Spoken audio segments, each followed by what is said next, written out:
Good morning, everyone, and welcome to the CEO Summit session. We're privileged to have with us Bill Hefferman, a renowned expert in leadership and resilience. I've been very impressed with the work Bill has done after thoroughly studying his profile, reading what he's published. We're going to do a really good session on how to help leaders overcome the challenges, situations that may come about this year. I'm your chief editor for the Social Lift. We just rebranded, and we are very excited to be here. So, Bill, I appreciate you being here and taking your time today. Yeah, it's really great to be here. I really appreciate the opportunity. And I know that the folks watching will find some pretty great benefit here for how do you thrive through all this change and uncertainty and chaos that we've been experiencing and will continue to experience. Yeah, it's going to be a good, hopefully not a roller coaster year, but if it is, it's going to prepare us for it. We are Exactly. Yeah, and just before we have a presentation that you prepared, I'm really looking forward to this. But could you just give us a little bit of background on who you are? How did you learn and get the experience on resilience, right? Give us some background there, and then after that, we'll jump into your presentation. The audience, those listening now will be listening. Feel free to ask questions or submit your questions to Bill afterwards, and he'd be happy to answer them. Great. But Bill, let us hear a little bit about your background. All right. So I started out in my current professional incarnation as an organization development professional and had been working consulting in the field of organizational consulting for about 10 years before I landed a sweet gig at Intel, the Intel Corporation here in Portland, Oregon. And at that time, it was right in the middle of the dot-com implosion, and Intel was shutting down businesses that had got involved with all these, businesses that were not part of its core business, and they were shutting down businesses. And I was supposed to be doing change management for these people who were, a lot of them, losing their jobs and just really upheaval in their lives. And a friend of mine who also was an internal consultant at Intel said, "Well, what do you know about resilience?" And I said, "Kind of as much as all of us know, not much." She goes, "No, it's a thing, and there's a discipline, and there's a guy locally who's an author in the field and a specialist in the field, Al Siebert." So I befriended him, and it all just kind of took off from there. And I spent 12 years at Intel, really focused on organizational change management, change leadership, resilient leadership. And then, over the course of all the way up until present day, have continued in my studies in that area, most recently spending about 4 years with Ernst & Young before heading out on my own back in June. Yeah, thanks for sharing that. You bring a wealth of experience, and, we'll go ahead, and if you want to share your slides, we'll go ahead and get started. Super. All righty. There we go. All right, let me just go ahead and launch in because we've got a lot to cover. So actually, let me head back here. So what I'm going to be sharing with you, and it's going to be a whirlwind here, but in 30 minutes, we're going to cover the principles and practices for leading others to greater resilience and adaptability with all this change, adversity, and uncertainty in our world today. It's a popular topic these days. And so what we're going to cover here, just to give you a little table of contents, is I'll start off by just giving you the basics of the what and the why of Resilience 101. And then we'll talk about this really important topic of mindset and why our mindset, those core beliefs and assumptions, are so critical to how we function in the world today, and particularly in the midst of change and adversity. And then so I use this visual metaphor. You see that horizontal line there, and above the line, we'll talk about this more in a minute, but when you're above the line, you're in that resilient state. When you're below the line, you're stressed out, fight, flight, freeze, not doing so well with change. And we all go there. It's very natural. We're very human. We're not superhuman. And so what are some of these science-based methods for us to get back above the line into that state of greater resilience? And then finally, we'll finish out by talking about how do you as a leader create and sustain resilient and thriving teams and organizations on an individual and team basis.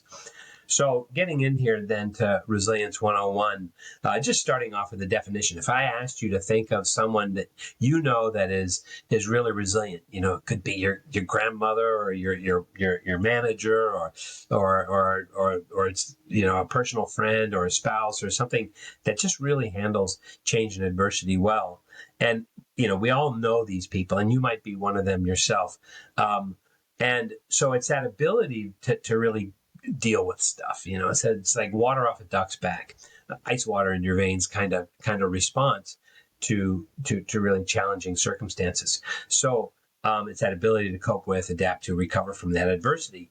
And it's also, from a physical perspective, that ability of something to return to its original shape. You're walking through the forest, you press on a branch, you let it go, hopefully not hitting in the face of the person behind you, but that branch bounces back because it has resilience. And so resilience is not about always being perfect, always being bulletproof, always being infallible, but really about that very natural thing of getting knocked down, getting frustrated, getting angry, having stuff happen, but then bouncing back and coming back. And there's a science to it and a real method, and that's what we're going to explore here today. So just a little bit on the business case of resilience, because a lot of times business leaders might say, well, okay, I kind of get it, but really, how is this important? And I'm going to show this to you. So McKinsey did a study during the pandemic, about 2 or 3 years into the pandemic, where they looked at all these different companies. And what they found was that these companies that had this resilient culture and these resilient systems had much better shareholder returns. They weathered those early storms of the pandemic, and they had better integration of new technologies, customer support, and attracting and retaining employees, which of course is super important these days, more so than ever. And this other interesting study about employees who report to resilient leaders are themselves 3 times more likely to be resilient than others. They're less burned out, more productive and more innovative. And then when we look at what is the most critical success factor in driving organizational transformation, from studies, benchmarking studies of ProSci, which is this change management, guru powerhouse in the world of change management, in all their benchmarking studies over the last 20 years, they've found that the number one factor in successful transformation is active and visible change leadership. And resilience is certainly a core part of that. And so then ultimately, the conclusion is here is that really resilient companies really start with resilient leaders. But here's the catch. From a recent study in Harvard Business Review, we find that over 50% of managers feel burned out. I mean, there's just incredible stresses and pressures these days, and I'm sure you're feeling them yourself.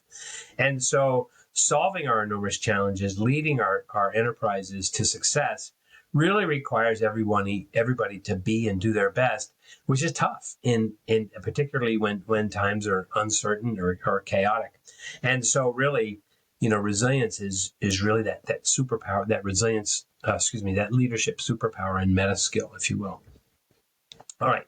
So now, a visual metaphor of I talked about this horizontal line. So I really like to think about resilience from this perspective. So if you are above the line, by definition, you are in that state of higher resilience. You're thriving, you're mindful, you're coping well, you're change hardy, you're just dealing with stuff. Doesn't mean that there aren't problems, but you're just dealing well with them. Whereas when we go below the line, and we all go there, it's when we're stressed, or you haven't slept well, or just in a compromised state for whatever reason, and you're just not thriving, and you just don't deal well with stuff. And some days are like that, and some days are below the line, some days are above the line, some weeks are below the line, some weeks are above the line, etc.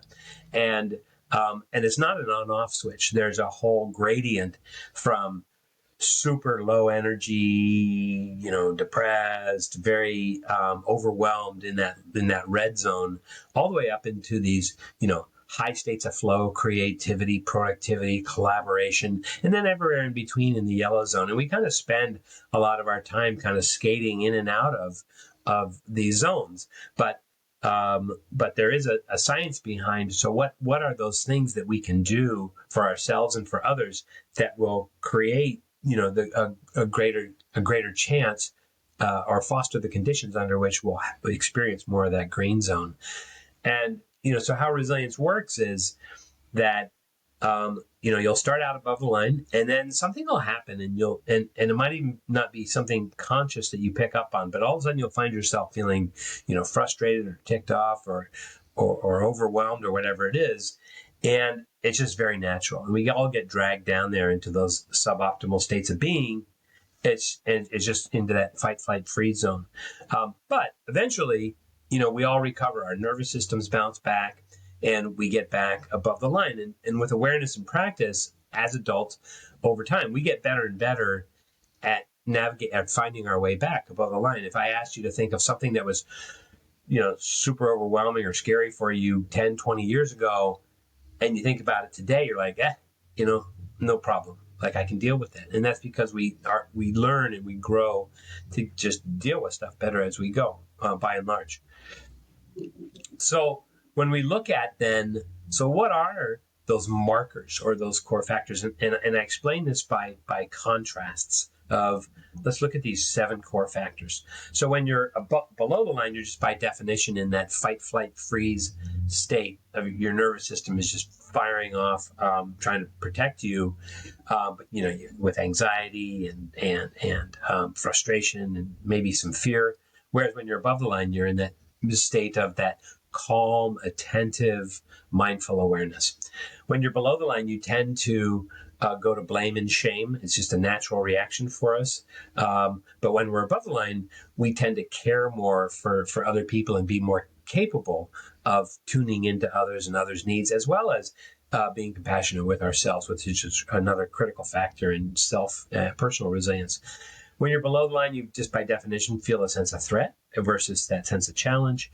And you may have heard of growth mindset, but growth mindset is that ability to, when something happens, even if you don't know how to handle it, somebody goes, "Hey, I've got a new project for you," and you're like, "I've never done that before," but you say, "But I've never done that before, and I don't have the skills for it yet, and I'm going to learn, and I'm going to learn how to do this," and that's really, from the research on growth mindset, is really synonymous with resilience. Whereas a fixed mindset says, "Oh, geez, I've never done that before. I don't know if I can do that."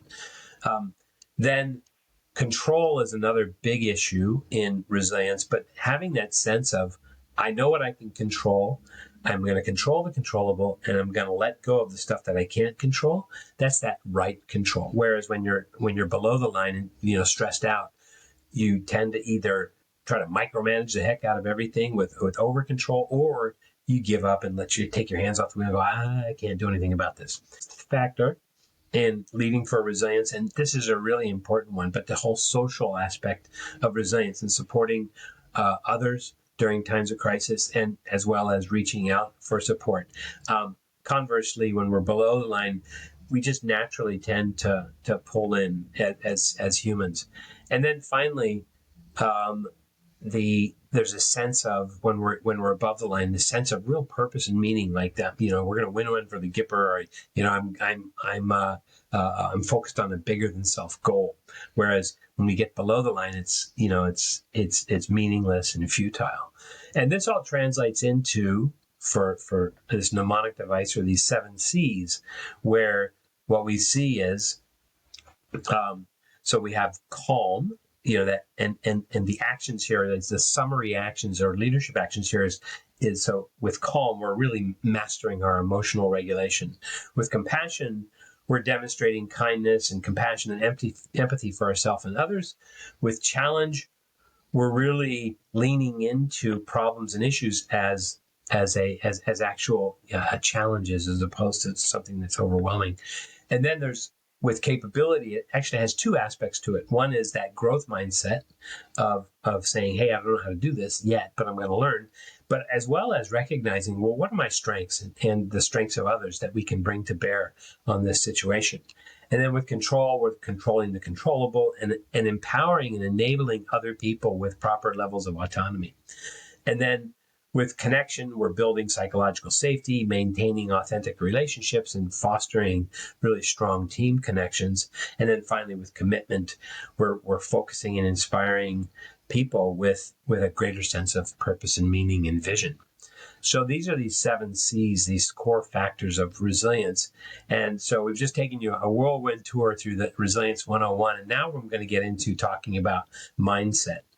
And we're going to leave you with some practical tools here today, these micro resilience practices that we're going to cover here. Resilience mindset, 90-second rule, 4-7-8 breathing, and catch and switch. And I have a whole catalog of these different exercises and practices for people depending upon different conditions and circumstances, but we're just going to practice these 4 here today. So what I'd like you to do is just reflect for yourself about something that's challenging you, because I'm going to have you reflect on this personal challenge, something that's moderately difficult for you at work or home. That's a problem or challenge. Could be, particular business situations that's really keeping you up at night. Could be a teenager that's acting out, or somebody's got a health problem, or you might have a health problem, whatever that might be. But just keep that in mind as we go through these exercises on resilience. So, mindset of resilience. There's these 3 So mindset, once again, is a core belief and assumption about a particular topic area. And you have, for resilience, and our mindset about the nature of problems and issues and how we go after them or how we shrink away from them is really determined by these 3 mindsets of resilience. And the first one is stress is enhancing. Fascinating research around this one, where they asked 30,000 people, is stress bad for you or not? And most people, of course, said, yes, stress is bad for me, because that's what we hear all the time. But there was about 15% of this population that said, nah, it's just life, and I deal with it, and we just have to deal with it. And then they followed them for 8 years with public death records and health records and everything. They found at the end of 8 years that this population of people who held this stress is enhancing mindset, this belief that stress can be leveraged for our own performance and well-being, actually did way better in terms of health outcomes, longevity outcomes, et cetera, which was really kind of a shocking result, right? Because of what we hear about stress. Now, what's interesting is these people that hold this stress is enhancing mindset, they do take care of themselves. It's not like, oh, well, I'm just going to be stressed and that's going to be good for me. It's like, it can be, stress, when it's toxic and overwhelming and prolonged, really does cause, physiological problems, mental health challenges, et cetera. But what's interesting is that these people who lean into stressful circumstances as not necessarily being a bad thing actually tend to take better care of themselves with proper diet, exercise, sleep, and all that stuff. So that's another interesting point about stress is enhancing mindset. Then there's the growth mindset, which I already talked about, that belief that we can learn and grow, and that in fact it's these challenging circumstances that in fact are the greatest engine for our own growth and development. And then finally, the challenge mindset is that instead of seeing something shrinking away from a big problem or issue, you kind of lean into it as okay, let's roll up our sleeves and pull up our socks and get going here. So, and when you hold these resilience mindsets, increases your confidence and capability to handle, difficulty. Now, you think, okay, that's great, Bill, but how do we actually foster this growth mindset or this resilience mindset? And there are these reframing questions that we can leverage that are shown to work from evidence-based methods in cognitive behavioral therapy. But and so what you can see here, if you think to that problem or issue that I had you reflect on, and that personal, at home or at work. And I want you to think about that now. And then I want you to key in on these questions under these 7C's categories, these reframing questions that help you change your mindset about how you're thinking of these things. And most of you probably do this naturally, at least sometimes, how you'll just sort of think more optimistically about a particular situation, and it'll change your perception and motivate you to act in a particular way that's more helpful. So think of your situation and then read these questions here under Calm, Compassion, Challenge in the bold blue. And I'm just going to give you a minute just to read that while I get a drink of water and check my time. Great. Right on. So just reflect on that particular issue and take note of which one of these is one or two of these questions is particularly relevant. I know for me, every time I do this exercise and I'm thinking of my own, one of my own moderately difficult challenges, I have my favorites here in terms of these reframing questions, but they change over time. Sometimes, what would my best friend Mike say to help me in this situation? He always has some good advice, or I might think, under connection, it's like who might I lean on for support in this? Who knows something about this topic? Or I might think, okay, I'm really down in the weeds here. I need to lift my thinking up and think about what's my bigger than self goal. Like, what am I really after in this interaction with something? Do I want to be right, or do I want to make a connection with this person? So that these are these kinds of questions, and you'll find that when you do that, it's almost like these reframing questions are like little neurochemical dials that will actually change the way you feel physically, mentally about a particular problem or situation, and give you a greater sense of agency. So that's one of our first of these 5 tools that we're going to cover here today. Okay, so let's now take a look at these other tools we have around recognizing when we are below the line, when we are feeling frustrated or not at our best selves, and what do we do about that? So the first one is this, and I love this one. It's called the 90-second rule. And the 90-second rule is this, and it comes from, there's a woman named Jill Bolte Taylor who has one of the most popular TED Talks of all time. She's a Harvard-trained neuroanatomist who had a stroke in the shower. And because she was a neuroanatomist, she was actually sort of in the shower having the stroke and watching her brain and her body go offline. She's like, oh, there goes my left hippocampus and blah blah blah. But she wrote a book about that later after recovering from the stroke 8 years later. And one of the things she talks about is this 90-second rule. And what the 90-second rule is is that when we're going along and we all of a sudden something happens, or somebody says somebody, or you get a nasty gram for somebody, and you get that spark of that sort of dose of adrenaline and cortisol, that stress hormone.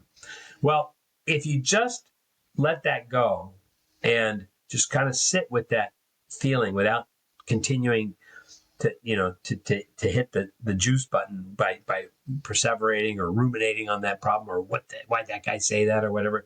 But if you just kind of chill out for about a minute and a half, that stress hormone will flush through your system and naturally metabolize. And you'll find, whether it's 90 seconds or 2 minutes or 30 seconds, but there's a short period of time where if you just kind of relax and sit with something, that it'll tend to course through your system. So if you think about your own particular challenging situation and then just give it some space, it's not a miracle cure, but boy, it sure can help to sort of give you time to respond more mindfully and not react so sharply.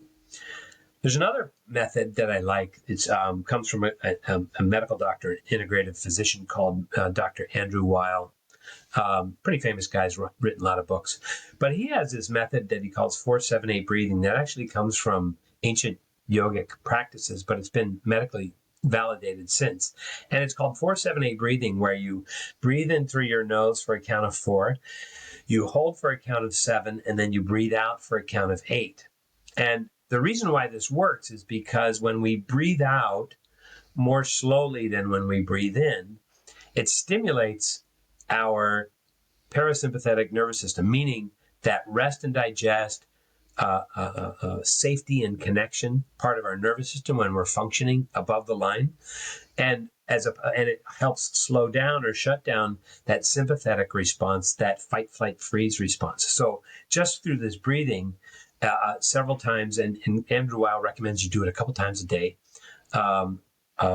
and 3 times, with 3 rounds. We're going to just practice one here. That you'll find over time that it really that helps you calm your system down pretty quickly.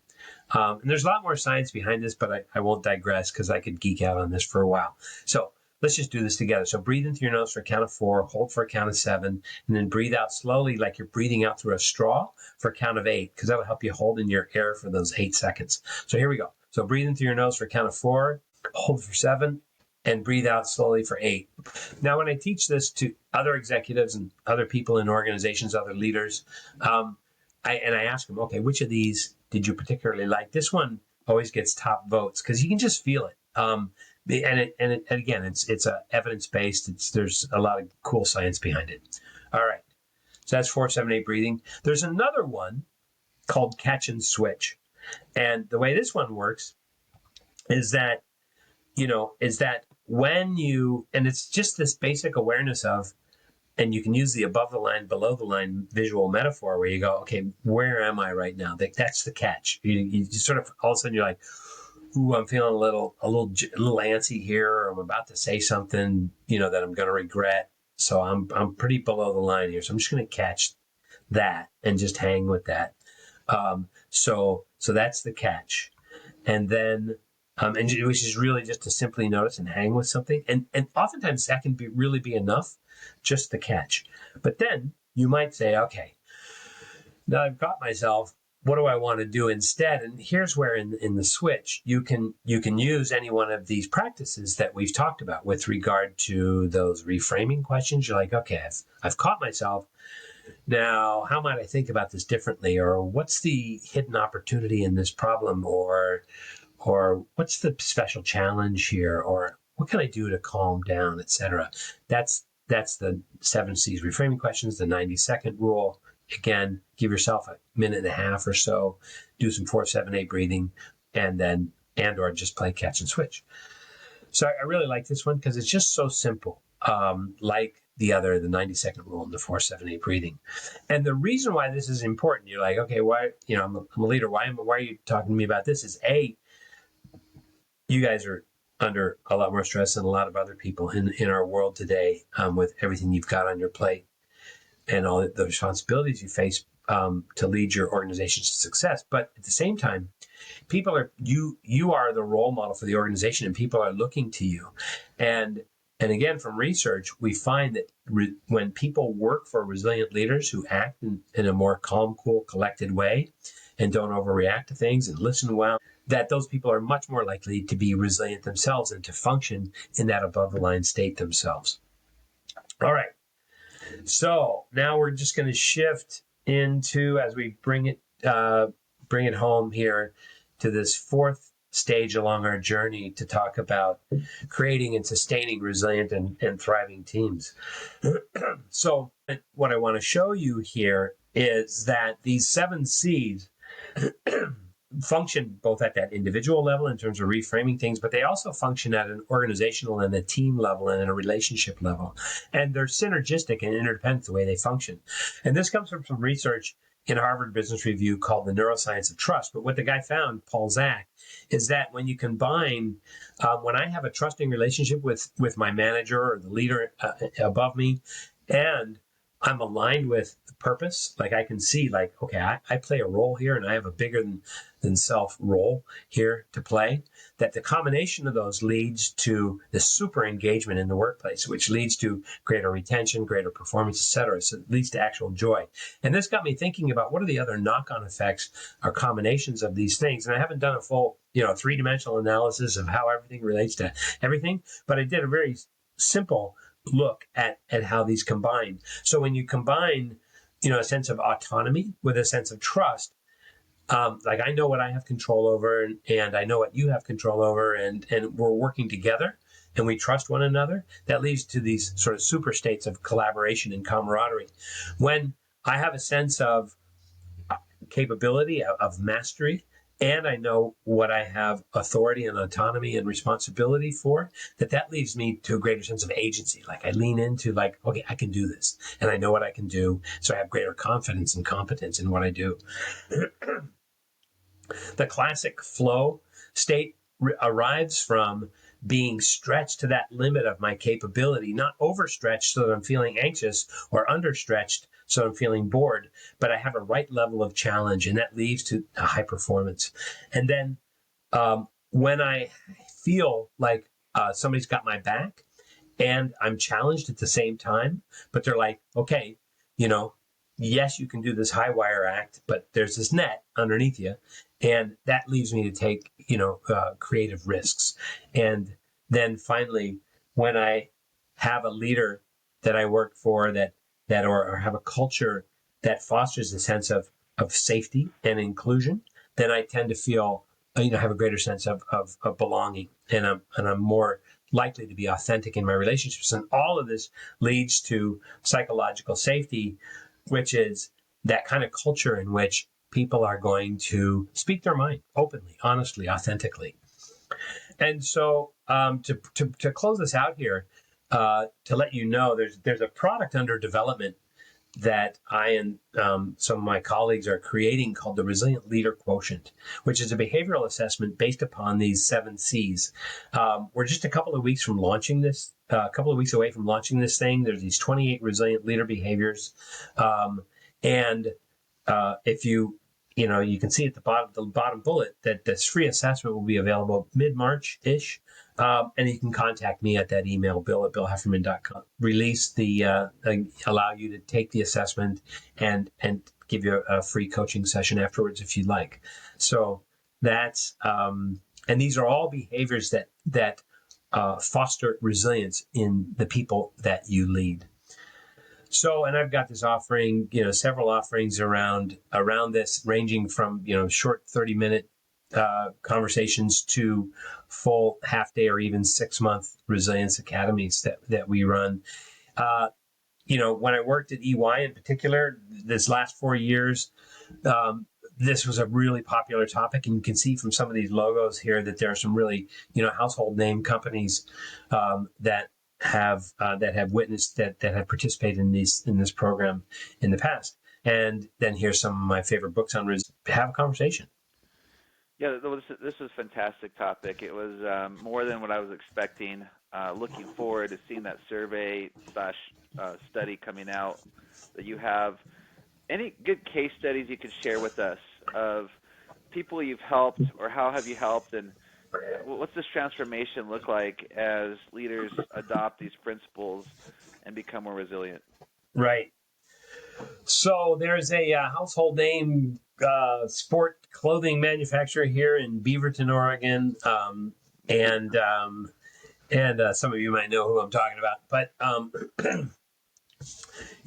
had a situation where there was an organization that was blown up with their executive director getting basically shown the door, and this team was reeling in the aftermath of that. And the interim director knew that I was knew about me and contacted me and had me deliver a couple of these resilience workshops to her team, and the feedback was tremendous. People were like, "Oh my God, this was like bottled oxygen." They went from this very far below the line fear state to being more above the line, and so just better able to lean into the challenge and get going again, because oftentimes these transformations can really tank an organization in the aftermath for a long time. For people are sort of running around scared and afraid to take risks, etc. So that's a small example. There's bigger examples where there was I consulted with a major Pacific Northwest aeronautics company with their CFO and his top 200 leaders, and again shared these tools with them as they were going through a major finance transformation. And I don't have hard measures on terms of, and they were 25% more productive, but in terms of the psychological lift that they got from that, it was really quite effective. And so I like to think of this as really being almost like a turbo booster on your sort of normal change management or change leadership efforts. It doesn't replace all that programmatic stuff that we should be doing when we're managing change, with all the proper training and communication and all that stuff that we do. But what this does is it takes that other critical resource that we often ignore, which is the natural resilience that we as leaders and we as individual contributors, that we all have. And that if I asked you to think of in your organization, who are those people that really manage change well, you can think of who those people are. And then if I said, okay, so now let's say we take everybody in your organization and increase their resilience capability by 10%, or increase the population of people who are really resilient by X percent, what would that do to the culture of your organization? And oftentimes, it doesn't require you to transform everybody, but if you can create that critical tipping point, it can really make a big difference. No, thanks for sharing those two examples.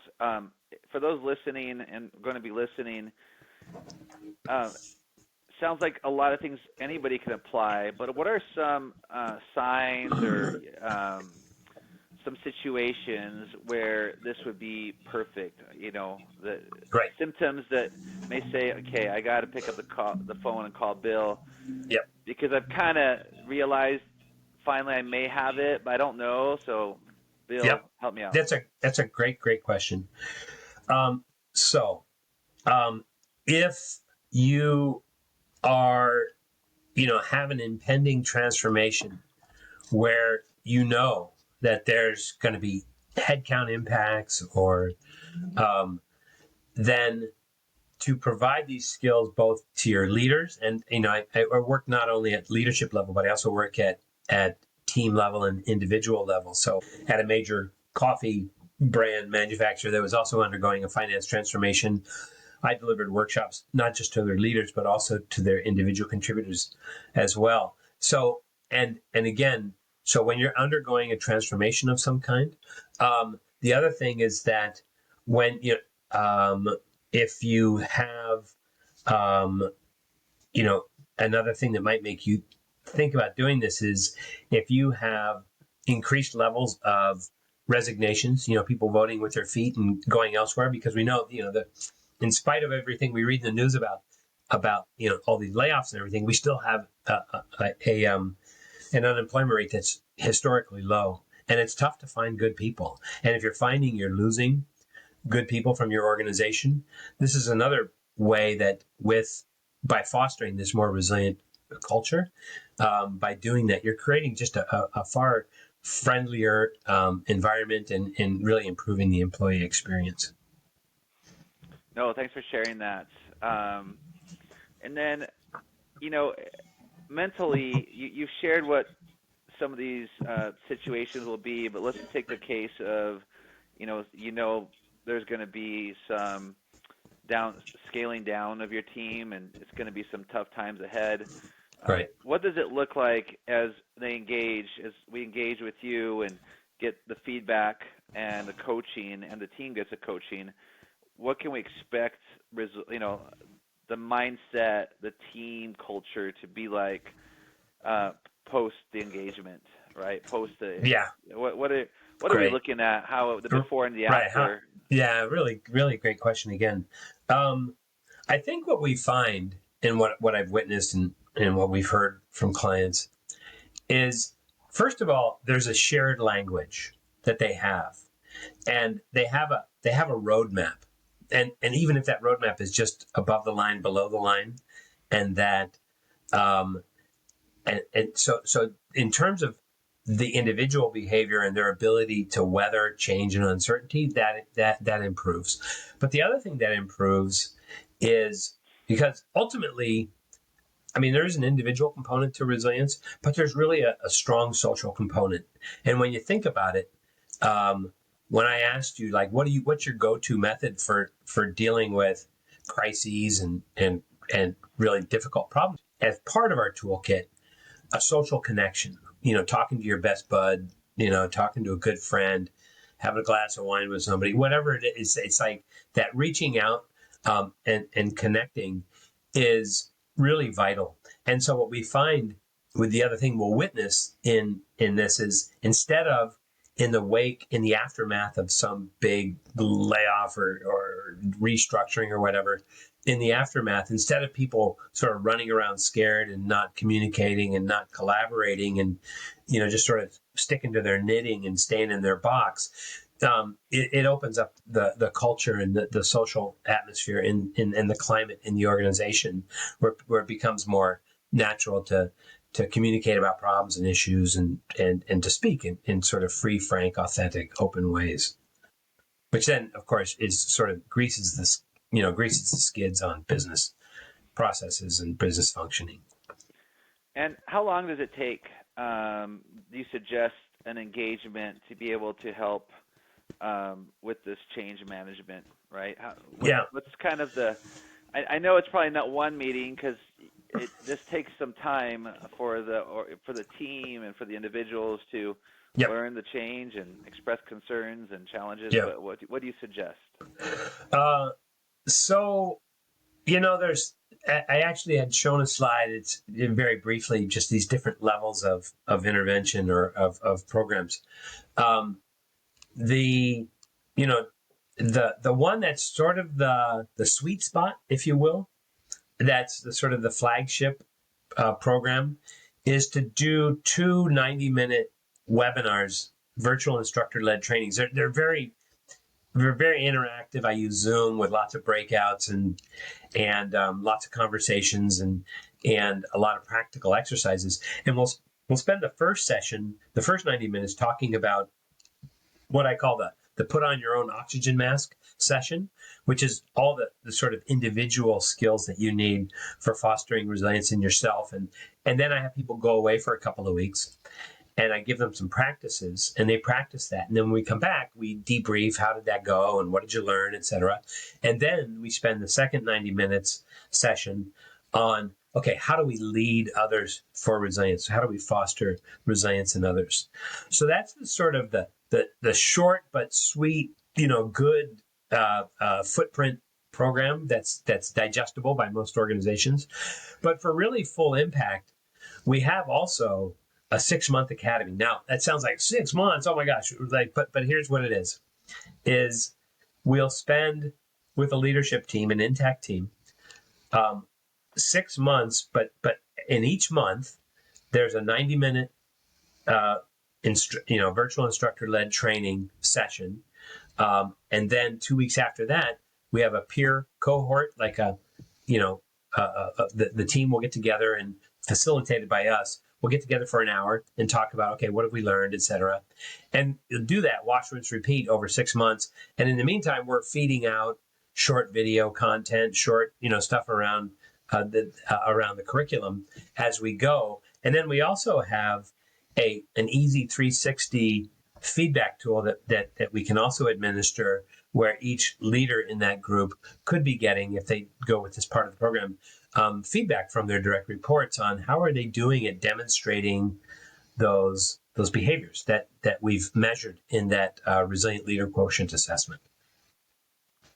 That's great, and thanks for doing that, for breaking that down and explaining, how long it takes and what are the different packages you have. Any other final words you'd like to provide our CEOs that are attending, that will be attending, and viewing? This is a perfect for some of our master classes and our accelerators. But any other last words you'd like to share? You bet. I think this topic works so well because of the power of mindset, and you might think, well, what can really happen in an hour and a half training, or 2 90-minute sessions, or a half day training?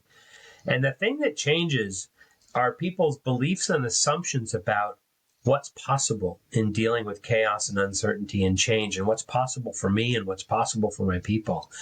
And oftentimes it's just that subtle change in mindset that can really make such a huge difference in the culture.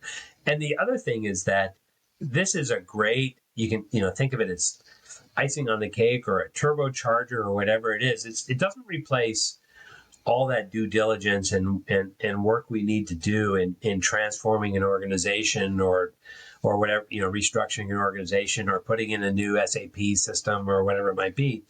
But it really can add that extra little bit that humanizes the change in a way that no other way can do it, and in a very sort of big bang for the buck kind of way. The other thing, just to say, what I also love doing, and what my clients have really loved over the years are it's a really great keynote kind of talk, or if you have like a leadership retreat, for us to spend an hour or a couple hours on this topic, and again really be a great adjunct to your other leadership development efforts.